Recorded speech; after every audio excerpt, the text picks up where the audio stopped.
Hi everyone, Sabras here and welcome back to another video.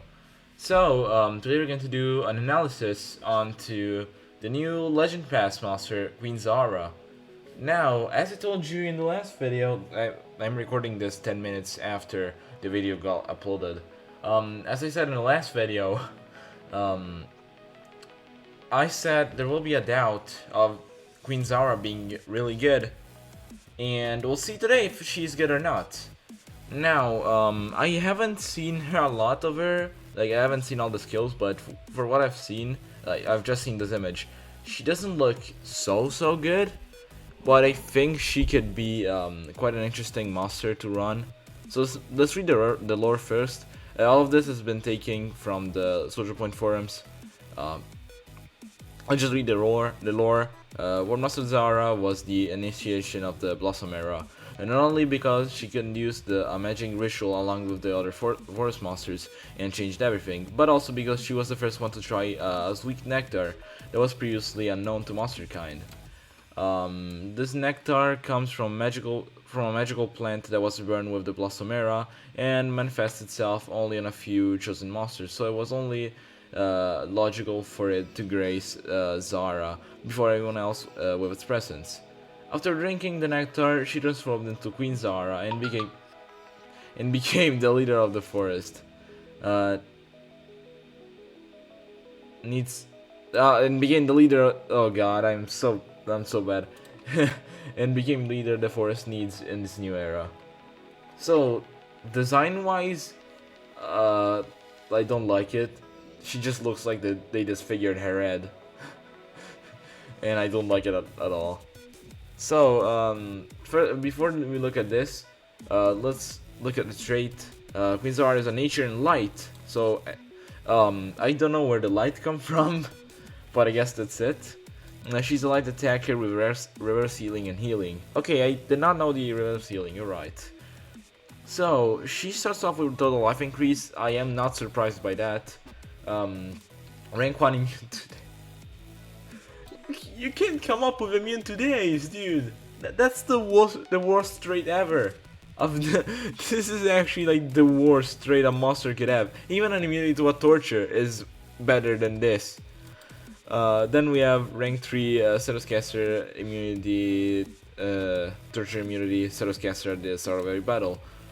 That's not that good, knowing that we have permanent immune to torture monsters. Even though it's good because you're preventing from beasts, right? But I don't think it will matter that much. So let's look at the stats at level 100. So she has 130 life, 130k life. That is, to be honest, okay, it's OP because it's 260 just at rank 0 because your total life is increased. But yeah, I think that is going to be this monster is going to be a really tanky monster. Maybe probably this monster gives me some Fruitacer vibes. I don't know. I have to see before I say if this monster is good or not. I'm going to do a comparison video later. But let's look at the power. So she's tied with she is tied with Olivera. Huh. That's interesting. And speed stat 7,8605. That's kind of cool. I have to say that's a high speed stat for an attacker, so that is good. I don't think that is going to be a staple though. I think a lot of monsters will have a higher speed stat, knowing that this monster is an attacker, of course. She's kind of supportive for what I've seen. But yeah, the trait is, again, I talked about the trait.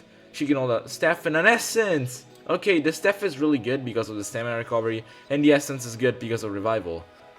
That's really interesting. These are some really good relics. Then books, we have the poor guy. Oh, no, sorry. Then books, we have the pure Gaia, which probably won't matter a lot. We have the female books, of course, and the good legions. Okay, the books aren't the best, I'll say, but I mean, yeah, good legions, we have a lot of options. Same for female. We don't have a lot of options for other books, but that's practically what she should be on. The basic attacks are Powerful Flower, deals moderate nature damage to one enemy, and that's it. So 4D damage, 0 cooldown, 30 stamina cost. Protector Thorns, 0 cooldown, applies life regen to all allies, 0 cooldown, 30 stamina cost. No 0 cooldown, 0 stamina skills, but that's fine, I guess. Aloe Vera Transfusion, applies torture immunity to all allies, requires cooldown. 1 turn cooldown, 36 stamina cost. Okay, this is better because 1 turn cooldown you can cleanse the tortures pretty much every time. If you run this monster as a supportive monster, I think you'll be good. Then what do we have? Oleander Seeds deals moderate nature damage to all enemies, applies poison. So we have poison. I think toxins will be a better torture for this monster to have, but I guess it's fine. So we have deals. Then we have Oleander Spear, deals heavy nature damage to one enemy, applies reverse healing. Okay, 50 damage, 0 cooldown though. Oh, okay, this makes up a lot more. It's a 50 damage skill with 0 cooldown. That is crazy. Okay, so then we have Olivera Juice, applies double damage to all allies and heals by 20%. That is good. That is actually kind of good. Cause yeah, you're basically healing and applying damage boost. It has a Chichen cooldown though, but I don't think it's that much of a deal, right? Because yeah, this is a really cool skill because you can heal and damage boost. So for a support monster, I don't know how good she's going to be, but as a attacker, that is a really good skill. So I'm seeing a really tanky monster that can regen life. I'm scared this era is going to be like the Metro era, which is going to be all heals by, I don't know, like 70% every turn. That is going to be pretty bad. We have Aloe End, deals moderate nature damage to all enemies and applies reverse healing to all enemies. Okay, so this is AoE reverse healing. That is kind of good. I don't know. I don't know how much that is going to help. Because reverse healing, knowing that it's an AoE, you're probably not going to give reverse healing to everyone. Because of dodge area, of course. So I think this is not the most formidable thing. Then we have Life Blossom. Deals massive light. Okay, that's a lot. Deals massive light damage to an enemy. Applies life regen to all allies and life to all enemies. Oh, this is kind of bad now that I look at this. 2 turn cooldown, 65 damage. Wait, no, massive damage should be 70, not 65. Okay, doesn't matter. Applies life regen and to both allies and enemies. Okay, if you can apply the reverse healing, that's good, but this is your strongest skill. You mainly want to run that.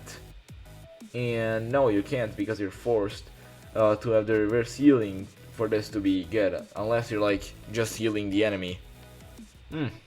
That is upsetting, to say the least. And let's look at the ultimate. Queen of Nature applies reverse healing to all enemies, applies poison, and heals by 50% both enemies and allies.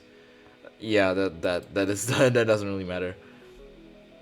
I don't know how to feel about this monster. Like, she has double damage. She can apply the double damage, which is good. Okay, let's look at the skill set for this monster. So I thought she was going to be a lot more tanky than she shows to be, because you're probably not going to do Life Blossom a lot of time because you're healing the enemy, and that's not what you want to do. So let's see. I think that you should run the Oleander Spear, 0 cooldown, nature damage, reverse healing skill. That is a really good skill. Like, I really like this. This is a really phenomenal skill to say. So knowing that Algeria is a really strong meta thing, I think this would be pretty good to face the Algerian monsters, especially with the I have to stop doing this. Especially with the Life Blossom skill. if you didn't apply reverse healing with Aloe, you can apply it with Oleander Spear. And I guess that's cool. And then we have, of course, the other skills. So I say that for you don't need to run the AoE poison. You don't need to run the torture immunity. You don't need to run the life regen, and you don't need to run the Mother Nature. So what do you want to do, really? Oh my god, they literally made Oleander Spear to be the replacement for Powerful Flower. But yeah, that doesn't matter. You will probably run Oleander Spear, Olivera Juice, Aloe, and Life Blossom. These are the skills you want to run because you can heal, you can apply reverse healing with every other skill, and you can heal both allies and enemies with Life Blossom. I think that's the best skills to run on this monster. Again, seems like a fun monster on paper. I don't know if she's going to be that good. She looks tanky, like she has double life for the whole duration of the match, and she can reverse healing and heal, but that mechanic is not the best. Like, she can heal a lot, that's a good thing, but I don't know if she's going to be meta or not. But again, that's pretty much all about it for this review. There's some other stuff on the new era which I want to cover, but I want to wait until more information gets leaked, and yeah, that's pretty much all about it. So I hope you enjoyed, and I'll see you guys in the next video. Bye.